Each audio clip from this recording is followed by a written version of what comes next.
Fala pessoal, esse é o canal Agora Gay, um espaço onde discutimos sobre filosofia, religião, política e cultura sob o ponto de vista gay. Eu sou Felipe Dias.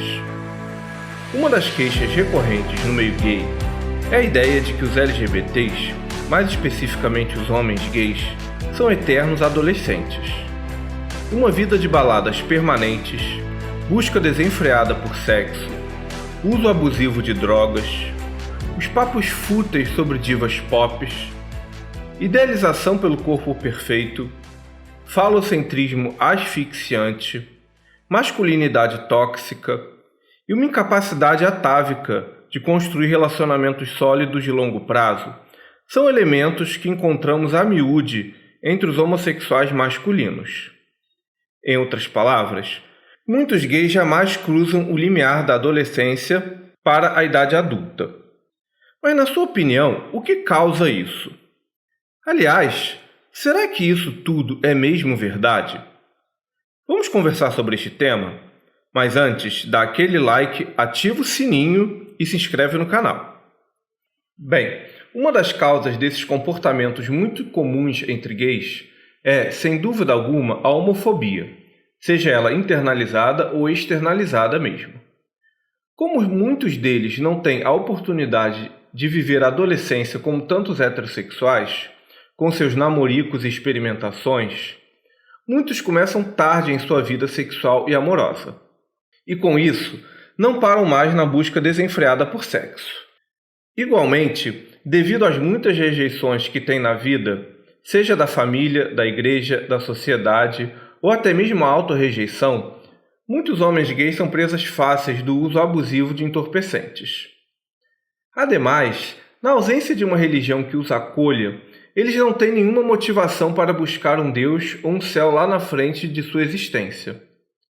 Então, o que lhes sobra como recurso existencial é unicamente o hedonismo, ou seja, uma busca desenfreada pelo prazer, porque é o prazer físico a única coisa que eles têm certeza.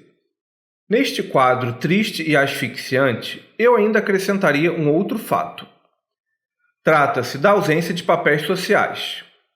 Enquanto dos héteros se espera que eles se casem, tenham filhos e construam suas famílias, dos gays não se espera nada. Apenas que vivam suas vidas entre quatro paredes, sem incomodar ninguém. Isso joga num limbo de invisibilidade social, no qual eles nunca são chamados a nenhuma obrigação, dever ou papel social. Em outras palavras, a sociedade não os chama para a vida adulta, então eles não têm o estímulo para amadurecerem. Bem, isso tudo é verdade.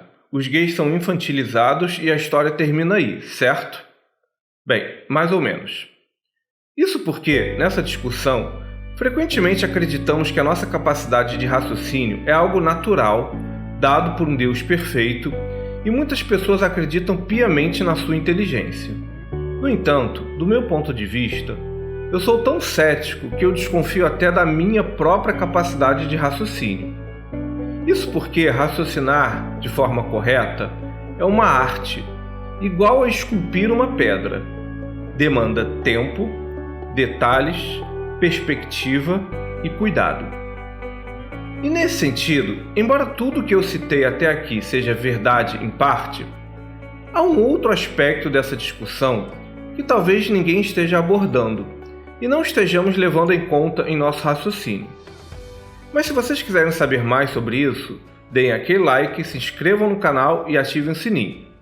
Foi? Então beleza. Quando a gente fala que os gays são eternos adolescentes, dá a sensação de que os homens heterossexuais são pessoas maduras e adultas. Bem, eu não sei se vocês sabem, mas no Brasil há 5,5 milhões de crianças sem o nome do pai na certidão de nascimento. Ou seja, 5,5 milhões de homens heterossexuais não foram adultos o suficiente para registrar os filhos.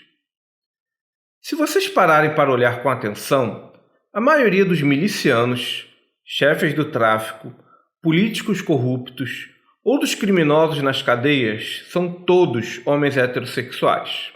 Nesse caso, muitos deles são cidadãos de bem. E aqui não estou dizendo que não haja LGBTs criminosos. Claro que há. As travestis, em especial, são uma exceção porque elas têm um problema estrutural maior do que os gays.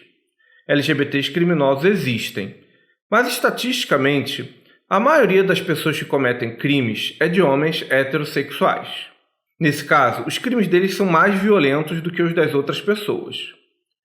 Com relação à maturidade que o casamento traz, é importante salientar que não estamos mais no século XIX. Mas mesmo em tempos d'antanho, ou seja, no passado, essa tal família tradicional sempre foi uma grande fachada. Na prática, a maioria dos homens tinha uma escrava em casa que eles chamavam de esposa e buscavam prazer sexual verdadeiro com as prostitutas, a empregada, a secretária, etc. Sempre foi assim. A família tradicional, essa coisa hipotética, em 95% dos casos, sempre foi um personagem de teatro onde as pessoas viviam um modelo para a sociedade e na vida privada eram outras coisas, caracterizando a mais desprezível hipocrisia. No entanto, hoje em dia, olhemos ao nosso redor. Vemos jogadores de futebol e atores famosos traindo descaradamente suas esposas. Homens heterossexuais terminam relacionamentos com as namoradas grávidas. Homens e mulheres se casam, fazem festas milionárias e 3 meses depois se divorciam como se nada tivesse acontecido. Moças e rapazes têm filhos sem nenhum tipo de responsabilidade. É tudo tão irresponsável e desrespeitoso que me assusta como a sociedade naturaliza certas coisas. Aliás, eu citei o goleiro Bruno, homem heterossexual, que mandou matar a namorada grávida. Com relação às drogas, eu não sei se vocês sabem, mas no período de férias, na cidade de Santos, a venda de maconha, cocaína, êxtase, etc., aumenta exponencialmente. Esse é o período de festas da alta classe. E Santos não é exatamente uma cidade gay. Então, quem usa todo esse mar de entorpecentes são pessoas heterossexuais, principalmente de alta classe. E aqui é bom lembrar que as drogas não salvam ninguém. Elas atingem negros, brancos, ricos, pobres, homens, mulheres, homo e heterossexuais. Com relação ao quesito da falta que uma religião faz, cara, isso tem 2 lados. Se por um lado uma igreja nos dá a sensação de pertencimento e um horizonte espiritual, por outro lado, muitas dessas instituições são um verdadeiro câncer para o nosso país. Elas quase nos jogaram numa ditadura, estimulam o pensamento mágico em vez da racionalidade, prendem seus fiéis em bolhas informacionais que resultam em seitas que corroem a coesão social da sociedade brasileira. Fora que elas também não permitem que seus fiéis experimentem a sexualidade livremente, porque a fornicação é proibida. Então, assim, esse negócio de que pessoas heterossexuais aproveitam a adolescência é muito relativo, tá? Se elas frequentam a igreja, não é bem assim. O resultado dessas religiões quase sempre é heterossexuais ignorantes, frustrados, raivosos e que vivem com medo da punição de um Deus furioso, vingativo e panóptico. Será mesmo que esse tipo de coisa faz falta aos gays? Então, assim, eu trouxe todos esses exemplos para perguntar a vocês: será realmente que os homens gays são tão adolescentes e imaturos assim, em comparação aos heterossexuais? E aqui ainda tem outro aspecto. Devido ao peso da homofobia, muitos gays estudam muito para terem a independência financeira e poderem viver suas vidas em paz. Muitos trabalham desde cedo, correm atrás e vão à luta. No meu círculo de amigos, a maioria dos gays tem ensino superior, enquanto que boa parte dos heterossexuais com quem convivo diariamente sequer chegaram a fazer faculdade. Alguns nem ensino médio têm. Se por um lado a homofobia joga uns para uma eterna adolescência, por outro lado ela joga outros para um patamar bastante elevado de instrução e formação acadêmica e profissional. Não é muito difícil achar famílias onde o primo ou irmão gay é a pessoa mais centrada e o pilar da família, ao passo que os outros membros heterossexuais vivem perdidos na vida. Então assim, será mesmo que somos tão imaturos assim comparativamente aos heterossexuais? A questão aqui talvez seja a proporcionalidade das coisas. Como o universo LGBT é numericamente menor e tem menos espaços de expressão, os homossexuais que vivem a adolescência eterna são mais visíveis e saltam aos olhos. Já os gays maduros e adultos estão mais espalhados pela sociedade. Então a gente não os percebe enquanto grupo. Como exemplo, há muitos casais homoafetivos casados por anos e constituindo famílias lindas e felizes. A gente só não os vê por aí. Entre o universo de heterossexuais é o oposto. Como eles são maioria da população, os héteros adultos são mais visíveis, ao passo que os héteros adolescentes estão mais esparsos. Mas em termos absolutos, eu não sei se é possível afirmar que homens homossexuais sofrem mais de uma eterna adolescência do que tantos homens heterossexuais que a gente vê por aí. A quantidade de homens héteros que vivem na realidade paralela da adolescência que nunca acaba é bastante significativa. Olha, pessoalmente, eu conheço várias mulheres heterossexuais que simplesmente desistiram de namorar e casar porque elas não conseguem encontrar nenhum cara à altura ou que esteja realmente maduro. Às vezes, os caras são todos uns babacas. Muitos deles, quando chega o final de semana, trocam a esposa pelo futebol com os amigos. E isso todo final de semana. Vários homens terceirizam a criação dos filhos para os outros e para a mulher e nem querem nem saber. Será mesmo que heterossexuais são maduros e gays são adolescentes? Será que a gente pode trabalhar com essa dicotomia dessa forma tão simplista? Por fim, não quero dizer que a homofobia não tem nenhum impacto na constituição psíquica e emocional de muitos LGBTs, em especial os gays. Todos os problemas que eu elenquei aqui existem e são parte de nossa comunidade. Mas neste podcast eu quis trazer um outro lado da discussão. Na análise dos fatos, a gente sempre deve buscar um raciocínio apurado.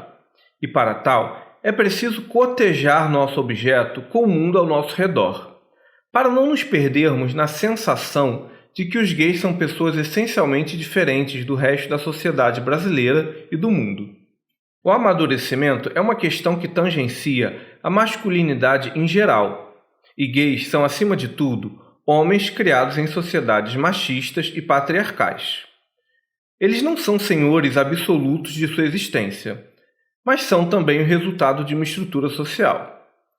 Dessarte, existem tantos homens homossexuais adolescentes e adultos, quanto existem homens heterossexuais nessa condição.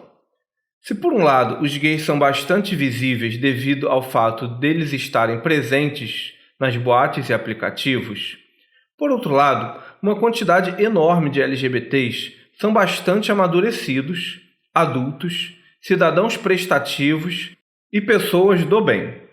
Atenção, do bem e não de bem.